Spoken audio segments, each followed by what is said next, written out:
I'm releasing my preseason edition. Highlight that word preseason. I reserve the right to be wrong. I reserve the right to change these after the season is played out. We could even do this midway through the season. My preseason top 10 quarterbacks in the SEC. We'll start from 10. We'll work our way to 1. Kamario Taylor at number 10, Mississippi State. For the SEC, if you're looking at the new quarterbacks in this conference this year, there are 10 new quarterbacks in the Southeastern Conference this year. Only 6 returners. When I say returners, I'm talking about guys that played on the team that they're with right now last year, because there will be guys like Sam Levitt at LSU who are not new to college football. They're just new to the SEC, new to LSU. So full disclosure there. Kamario Taylor at number 10 for Mississippi State. This is a very gifted runner. He had 173 yards rushing in the Egg Bowl versus Ole Miss when he got the start, but he does need to improve as a passer because he completed under 56% of his passes last year. But just because of how gifted he is as a runner, how electric he can be in the open field, will Jeff Lebby be able to improve him as a passer? Given the type of offense Jeff Lebby runs, given the type of receivers that they have at Mississippi State, I'd be willing to bet yes. So I have Kamario Taylor at number 10. At number 9, this is one of those transfer quarterbacks, Austin Simmons at Missouri. This is a guy who Lane Kiffin deemed the starting quarterback in Oxford last year to start out the season. Austin Simmons got hurt. In came Trinidad Chambliss. Trinidad took that job by the throat, never looked back. But this was a guy that was good enough, at least, in the preseason last year, to beat out Trinidad Chambliss and start at quarterback for Ole Miss. He has a new location. He'll be working with Eli Drinkwitz in Columbia, Missouri. So I have Austin Simmons at number 9. At number 8, Byrum Brown. Transfer from USF, followed his head coach Alex Golesh over to the Plains in Auburn. Byrum Brown, it was one of the more fascinating guys to watch at the group of 6 level last year.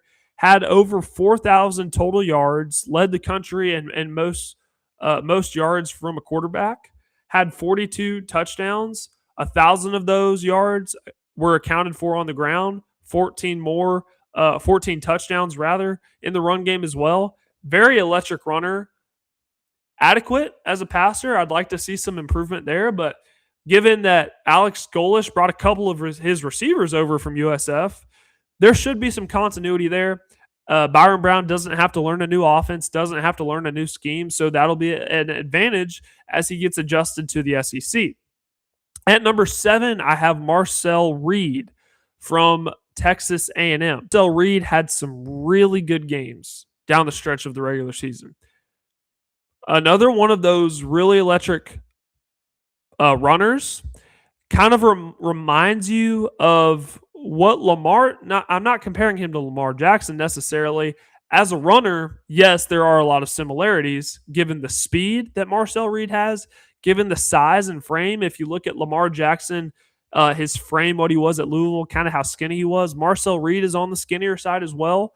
I would like to see some improvement as a passer for Marcel Reed.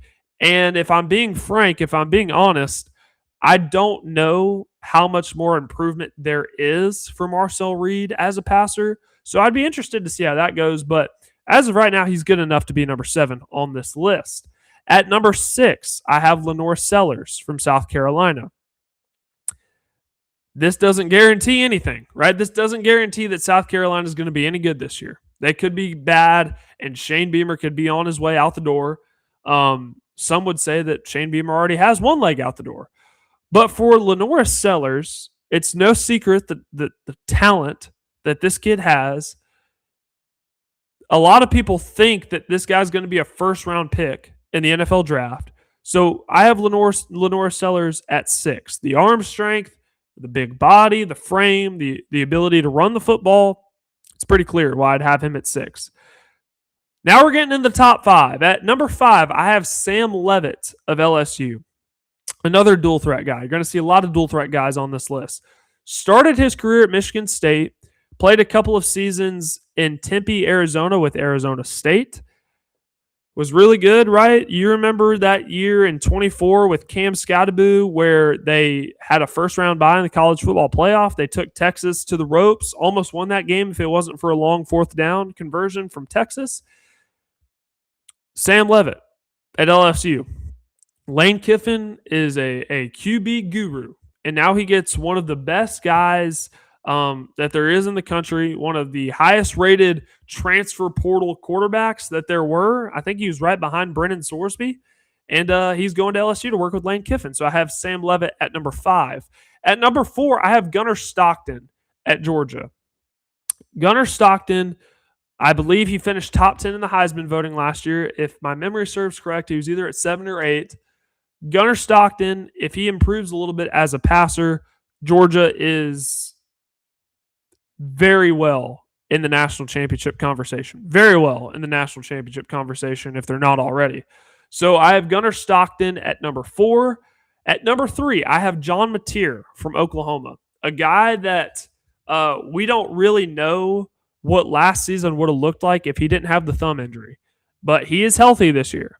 He's changed his throwing motion a little bit. John Mateer is one of those guys that had more of a sidearm type release. A lot of his footballs got batted down at the line of scrimmage. He has changed his motion a little bit, doesn't have as much of that sidearm release. But I'm excited to see what John Mateer can do. Remember, his offensive coordinator, Ben Arbuckle, came with John Mateer from Washington State, where Mateer transferred from, to Norman.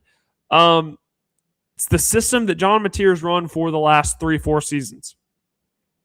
John Mateer might even be a first-round NFL quarterback as well. So I have John Mateer at number 3. At number 2, I have a guy that isn't getting enough buzz, Arch Manning. I have Arch Manning at number 2. He did not start last year out great. That's true. But as you watched Texas throughout the season, as we got closer and closer to November, you could see the improvement from Arch Manning. The talent is there, right? He was a former 5-star coming out of college, right? He had some time to sit behind Quinn Ewers his first couple of seasons at Texas. Texas went all in. They went all in on 2026, right? Getting guys, not just high-rated players from the portal, but they got high-rated players who are experienced players to surround Arch Manning with. Cam Coleman, coming over from Auburn, is a top 3, 4, 5 receiver in college football. They already have Ryan Wingo there. They have a 1-2 punch at running back. They're going to have a good offensive line. So Arch Manning, he really doesn't have a whole lot of excuses to not have a great year this year. So I have Arch Manning at number 2, and at number 1, Trinidad Chambliss from Ole Miss. What a season it was for him last year. What a story it was. Starting at Ferris State, a Division II school, winning a national championship, coming in. Lane Kiffin, when he recruited him, we all thought he was going to be a backup. We all thought he was being recruited to be Austin Simmons' backup. But he was ready when his number was called upon. He took that job by the horns, never gave it back, and it was a phenomenal year for Trinidad Chambliss. And the more I watch this guy, I'm just like, best quarterback in the SEC. He's the best quarterback in the SEC. And I'm very excited to watch what he does this year. I'm very excited to see what Ole Miss can do in year 1 under Pete Golding.